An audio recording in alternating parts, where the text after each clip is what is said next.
Boa tarde, amigos, tudo bem? Estamos aqui mais uma vez de volta, com o nosso Livro dos Espíritos. Eu sou Ricardo Igreja, coordenador do Livro dos Espíritos. Estamos substituindo hoje a Andréia, tocamos as nossas aulas e a gente pede a colaboração, primeiro de todos, a nossa Bolsa de Natal dos assistidos, a nossa Casa do Caminho, idosos, crianças, jovens, que são assistidos pela nossa Bolsa de Natal. Tem lá a conta, para a doação, até R$270, sendo R$260, cada bolsa, mas você pode doar quanto você puder doar, já que algumas bolsas já foram, a maioria, uma boa parte, compradas, mas ainda dependem depois da integralização do pagamento, para que possa, já que a gente estava passando anos de pandemia aí, sem tantos recursos, e precisamos, como todo final do ano, também pedimos essa doação dos amigos para essa bolsa tão importante, que alimenta corações e almas assistidos pela nossa Casa do Caminho. Tem então um post lá no Facebook e nas nossas redes também de WhatsApp, de nossos grupos da nossa casa. Então, meu nome é Ricardo Igreja, vamos ao estudo do Livro dos Espíritos, ao capítulo 12, Perfeição Moral, as virtudes e os vícios, que é o estudo que nós vamos fazer hoje. Ele vem desencadeando o final da terceira parte das leis morais. Quando terminamos com a lei de justiça, amor e caridade, que resume todas as leis, nós finalmente chegamos à perfeição moral. Será que nós chegamos mesmo a ela ou ainda temos um longo caminho? Nós já temos agora a base teórica, vamos ver o que fazemos com ela para chegarmos à perfeição moral, que é objeto do capítulo 12. A gente vai ver o item 1, as virtudes e os vícios. Vamos fazer a nossa oração inicial. Amado Mestre Jesus, Maria de Nazaré, nossa Mãe Santíssima, Membei Sheila e também nosso Allan Kardec, patrono do estudo dos livros dos Espíritos, junto com o Dr. Bezerra de Menezes, patrono do nosso estudo, possamos ter um bom estudo, uma boa semana, um bom final de semana também, que se avizinha, e que seja em teu nome, em nome de Deus Pai, de Maria de Nazaré, possamos estar imbuídos desses conceitos para a prática no dia a dia, diante das vicissitudes, das dificuldades, com o outro, com o diferente, com aquele que não tem a mesma opinião que a nossa, com aquela diversidade da vida, para nos aperfeiçoarmos em moral e não só em conhecimento e inteligência. Graças a Deus. Então vamos lá, vamos partir para o nosso estudo. E a gente hoje vai falar aqui então das virtudes e vícios. Perfeição moral. Então o que é moral? Perfeição a gente sabe o que é, ser perfeito, Ser perfeito, como disse só Jesus, Jesus que é a perfeição relativa, porque Deus é a perfeição absoluta, o modelo e guia a quem devemos seguir.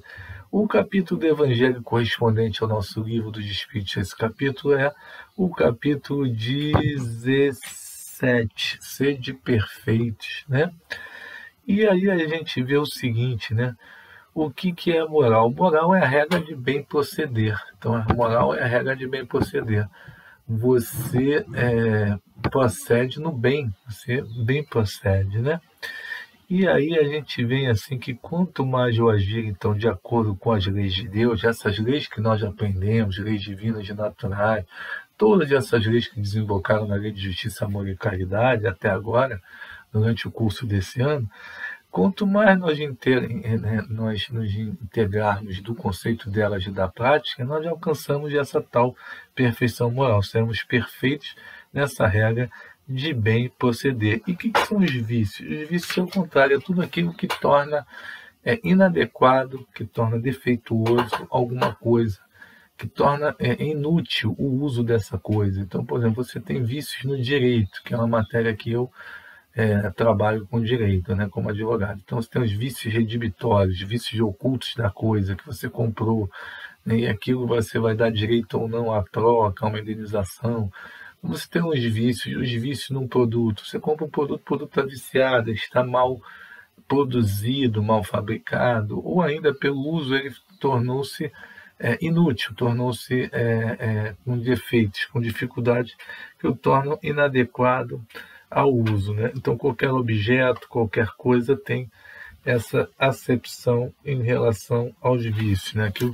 Para o fim ao qual ele é destinado. Então, qual é o fim que o ser humano, o espírito encarnado e o espírito está destinado? A perfeição, especialmente o espírito, né? O fim que o espírito está destinado, segundo a escala espírita 100, é a perfeição, espíritos puros. Então, você tem o vício dificultando essa finalidade nossa, que é a ser feliz, ser perfeitos, né? E aí a gente vê, né, que ele vai perguntar qual é, na 893, a mais meritória de todas as virtudes. Ora, todas as virtudes vão ter seu mérito. E o que são as virtudes? São um conjunto, né, de atributos, né, isso vem lá do nosso Evangelho, né, um conjunto de todas as qualidades, está ali aqui, e que constituem o homem de bem. Então, não homens de bens, como a gente costuma falar hoje em dia aí, que só se apresentam para a gente homens de bens, né? É diferente de homens de bem. Então, esse sim, né, o conjunto de todas as qualidades que contribuem e constituem o verdadeiro homem de bem são as virtudes, todas elas são meritórias. E a virtude, toda vez que a gente houver a resistência voluntária da nossa vontade ao arrastamento de maus pendores. Então, é a resistência refletida, aquela que a gente reflete, que a gente tem vontade, não o controle. Então, a gente vai ver, por exemplo, quando a gente fala, eu fui num país tal, eu fui nos Estados Unidos, ou eu fui na Europa, na Suíça, na Áustria, tem um amigo que foi na Áustria, né? Eles falam assim, não, como é tudo certinho lá no Japão, né? Não se deixa cair um cigarro no chão, não se fuma em público, não se bebe em público, né? Tem lugar agora, até a Copa no Catar vai ter isso, não pode beber em público e tudo mais, você não pode ter tipo determinadas de ações assim, você logo é multado, se joga o lixo no chão, mas isso é muito o controle da sociedade, a cultura da sociedade, que é a cultura que ela é cumpridora de leis, um pouco diferente da nossa formação, do improviso, né, mas a gente vai aprendendo, né, a gente tem a religiosidade para compensar, graças a Deus, e através dela nós vamos aprendendo a cumprir também as leis, e em relação ao controle, em relação a essa resistência, então, que é refletida, resistir aos maus pendores, né? E que vai consistir em você afastar o interesse pessoal, sacrificar o interesse pessoal, a caridade mais desinteressada. Então você vai fazer o bem pelo bem. Você não vai fazer o bem pensando no que vem pela frente, pensando no benefício pessoal seu, né? Então essa questão é muito interessante. É interessante a gente fazer a remissão também às perguntas do Livro dos Espíritos, nesse capítulo a 712, a 713, 714, assim como a 907 também, e a 895 em relação ao interesse pessoal, que a gente vai falar mais à frente. Tem a questão do autoconhecimento, que Santo Agostinho faz também, que é muito importante a gente citar, e talvez a gente cite um pouquinho mais na frente também. Então, a caridade mais desinteressada, né? O próximo, ele é mais importante, né, do que nós mesmos. Quer dizer, não, a gente tem que ter o amor próprio, o amor por nós, o amor por Deus, o amor pelo próximo. Mas essa caridade mais desinteressada diz sobre isso, né? Você está fazendo o bem pelo próximo, não pensando em si. Está fazendo para ajudar mesmo aquele que necessita mais do que você, que está numa situação pior que a sua e que é teu irmão. 894. As pessoas que fazem o bem espontaneamente terão mais mérito quanto aquelas que precisam lutar? Olha, elas já passaram, já tiveram sua experiência, já tiveram suas lutas, né? E já realizaram em si o progresso e já triunfaram. Então é por isso que os bons sentimentos, respondem os espíritos, não lhes custam esforço algum, e suas ações lhes parecem muito simples, mas tiveram seu mérito de chegar até lá. O bem torna-se para eles, então, um hábito. Por isso que a gente tem um mundo de expiações de provas e os mundos superiores, né? Até mesmo em que o bem vai preponderar. Então, são os velhos guerreiros que conquistaram os seus postos, né? Vamos dizer assim, a gente até venera, né? São aqueles que já fizeram bem, já estão imbuídos do sentimento do bem, né? E a virtude, então, vai ser uma aquisição do espírito, né? Do esforço próprio dele, do tempo dele de criado, nesse esforço próprio da sua experiência, do seu trabalho, né? Emmanuel diz isso para a gente, né? Até em O Consolador, é uma aquisição do espírito, do esforço e do seu trabalho, né? A necessidade de autoconhecimento nos traz Santo Agostinho, ainda no Livro dos Espíritos, lá no final, e Sócrates em Delfos também, e Joana de Ângeles. Então a gente tem que se autoconhecer, conhecer nossas virtudes, nossos vícios.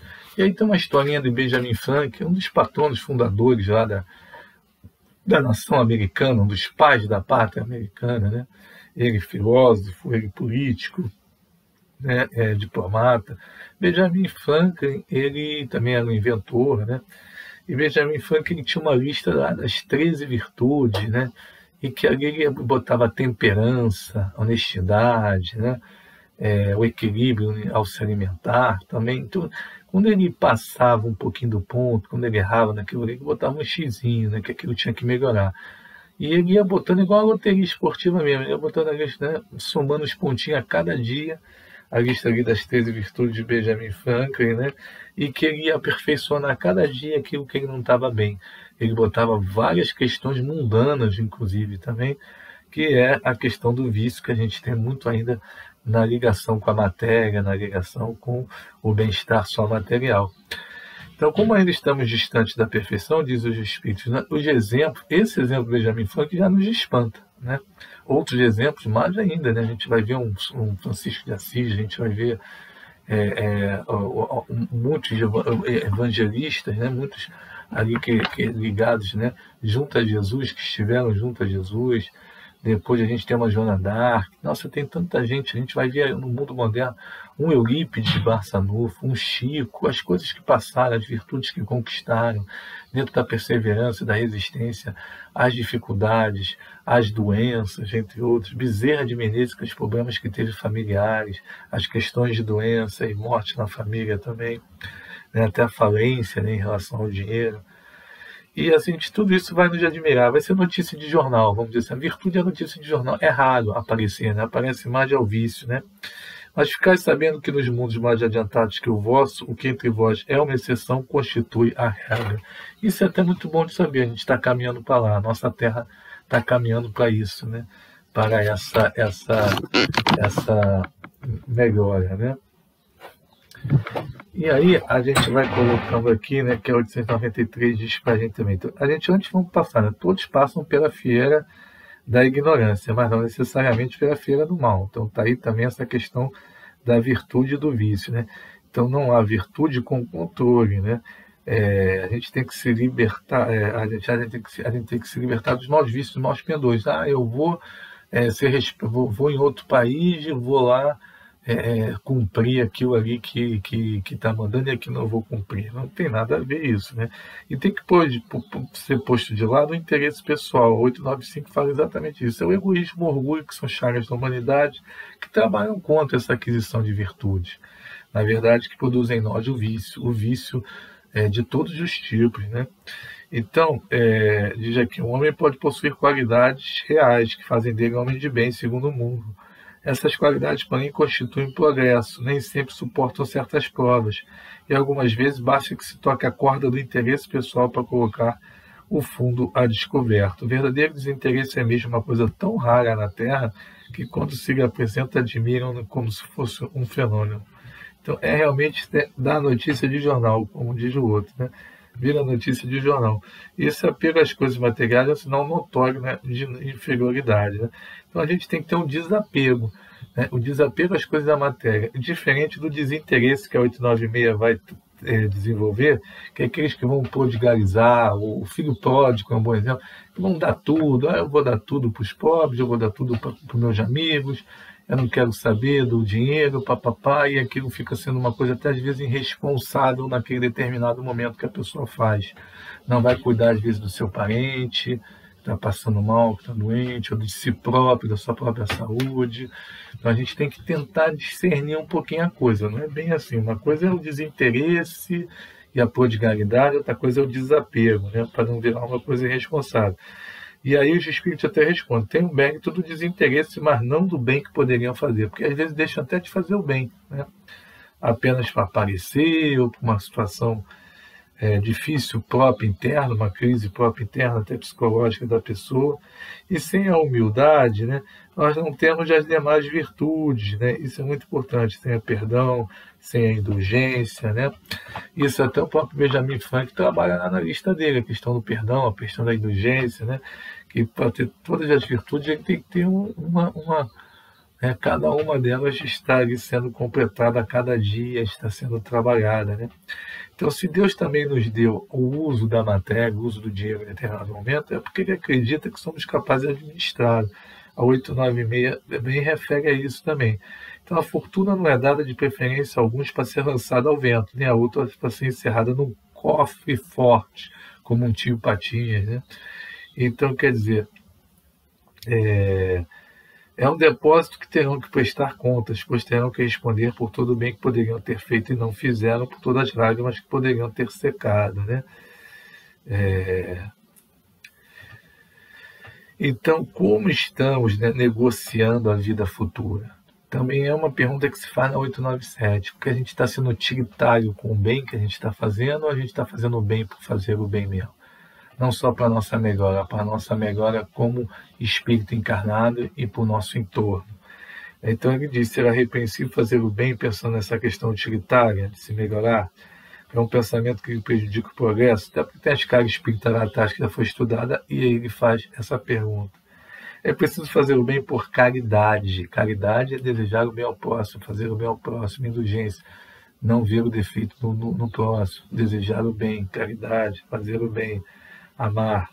Isto é desinteressadamente, né? Então, quer dizer, é para Deus, para o próximo e para si mesmo, né? O para si mesmo vem depois, percebe só, né? Então, não fazer por controle, por imposição, né?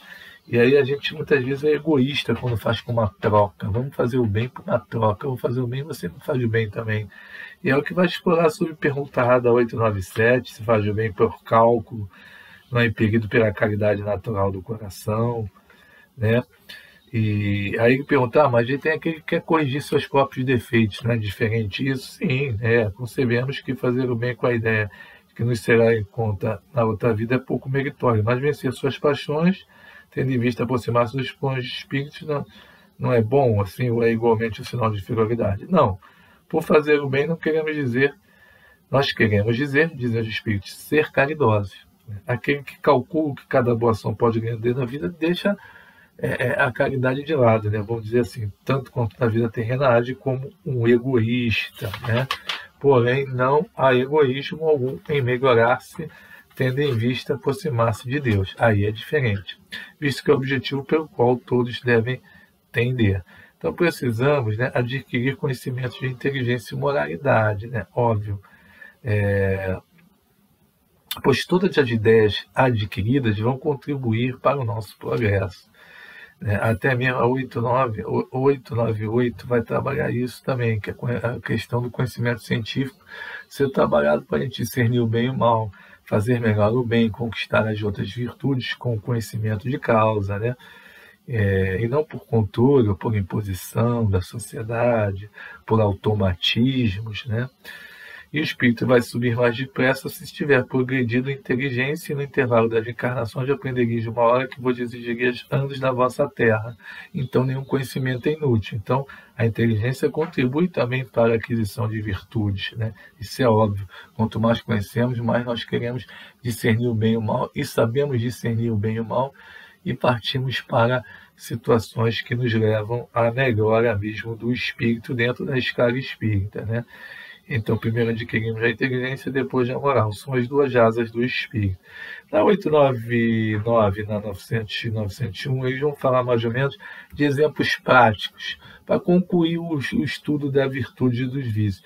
Então, de dois homens ricos, um nasce na opulência, né, e nunca conheceu necessidade, o outro deve a sua fortuna ao seu trabalho, e ambas impegam exclusivamente sua satisfação pessoal. Quem é mais culpado? Aquele que foi sempre rico, que está se satisfazendo, é aquele que não era pobre, lutou, trabalhou e virou rico. Os dois estão só se satisfazendo pessoalmente. Quem é mais culpado? Óbvio, até o senso comum nos diz, as novelas, os filmes, a literatura, a gente vê aí que aquele que, né, veio da pobreza, né, deveria olhar para aquilo que ele foi, daquilo que ele passou, aquilo que os outros estão passando, e não fazer um desprezo total àquela situação. Então, aquele que conheceu o sofrimento chega mais culpado. Ele sabe o que é sofrer, né? E muito frequentemente não quer se lembrar mais daquilo. Aquele que acumula incessantemente sem fazer o bem, a pessoa alguma encontra uma desculpa válida na ideia que acumula para deixar mal soma aos seus herdeiros, olha, né, é um compromisso com a consciência má. Você está pensando na matéria, em ajudar seus próprios, né? Então não está acumulando para fazer o bem, está acumulando somente por interesse pessoal.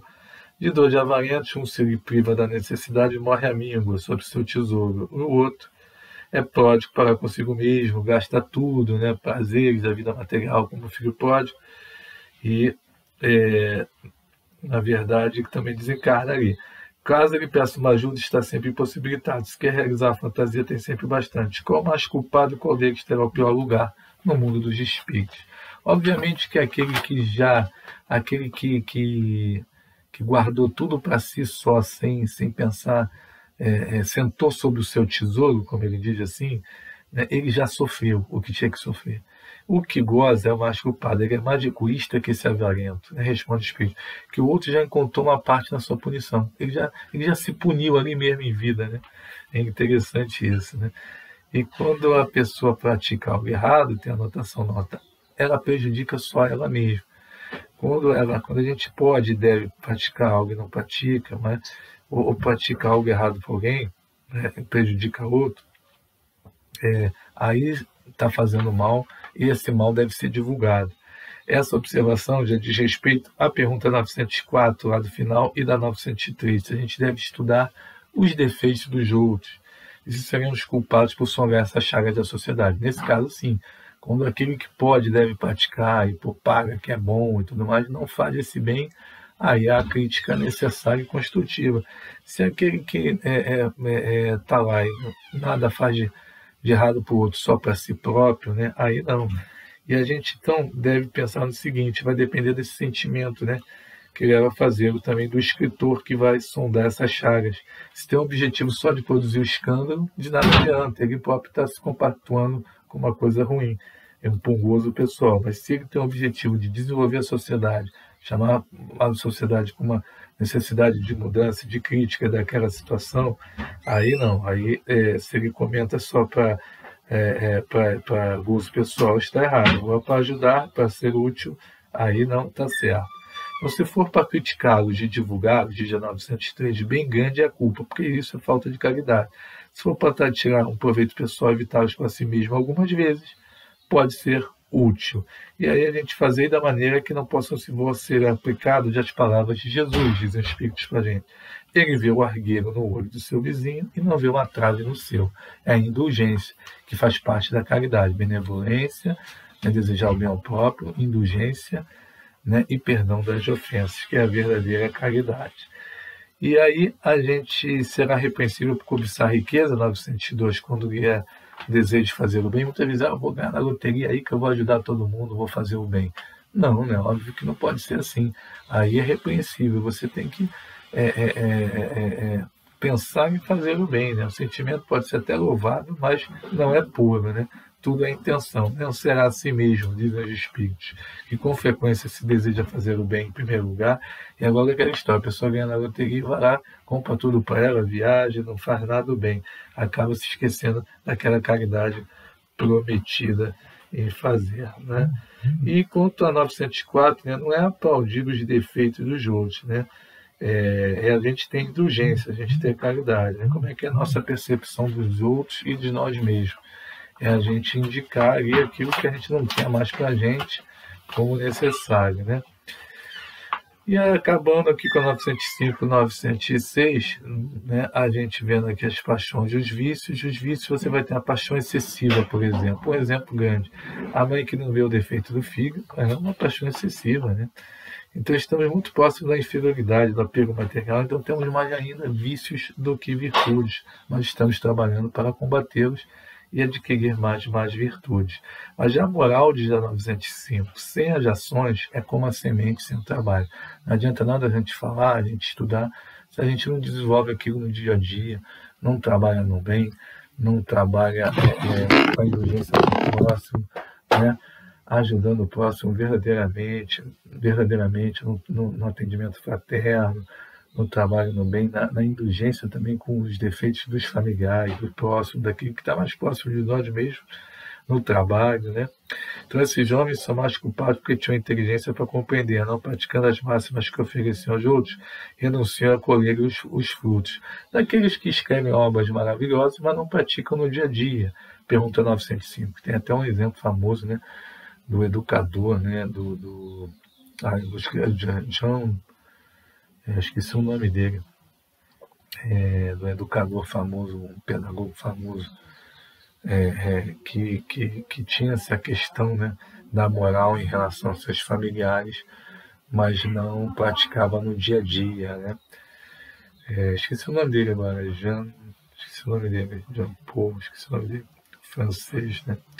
Aquele que faz o bem será repreensivo por ter consciência disso e poder confessar a si mesmo, visto que pode ter consciência do mal que fez, deve também fazer do bem. Pesando todas as suas ações na balança de Deus, sobretudo na lei de justiça, amor e caridade, aquela que resume todas, que ele poderá dizer se são boas ou más.